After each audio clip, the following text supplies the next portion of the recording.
అందరికీ నమస్కారం. అమ్మ మాట అమ్మాయి బాట ఛానల్కి స్వాగతం. కథ చెప్పుకుందామా? రక్షణ. రామశర్మ విజయనగరంలో ఒక చిన్న ఉద్యోగం చేస్తూ ఉండేవాడు. అతని ఇంట్లో భార్య, కూతురుతో పాటు అతని తమ్ముడు కూతురు కూడా ఉండేది. తమ్ముడి భార్య చనిపోయాక పిల్ల ఆలనా పాలనా చూసేవాళ్ళు లేనందున రామశర్మ ఆ పిల్లను తన ఇంటికి తీసుకువచ్చాడు.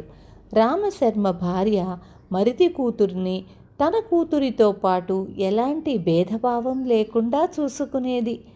పండగలకు బట్టల దుకాణానికి వెళ్ళినప్పుడు రామశర్మ తన కూతురుకు ఖరీదైన దుస్తులు, తమ్ముడి కూతురికి చవక దుస్తులు ఎన్నిక చేసేవాడు. రామశర్మ భార్య అతన్ని మందలించి ఇద్దరికీ ఒకే రకం దుస్తులు కొనేది. 4 సంవత్సరాలు గడిచాయి.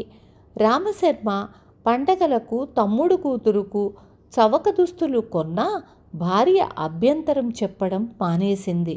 క్రమంగా తన కూతురుకు మంచి భోజనం పెట్టి మరిది కూతురుకు మిగిలిపోయిన అన్నం కూరలు పెట్టసాగింది. ఒక రోజున రామశర్మ తమ్ముడు కూతురును పక్క గ్రామంలో ఉన్న అతడి ఇంటికి తీసుకుపోయి, మీ వదినే 4-5 మాసాల క్రితం వరకు నీ కూతురును ప్రేమగా చూసుకునేది.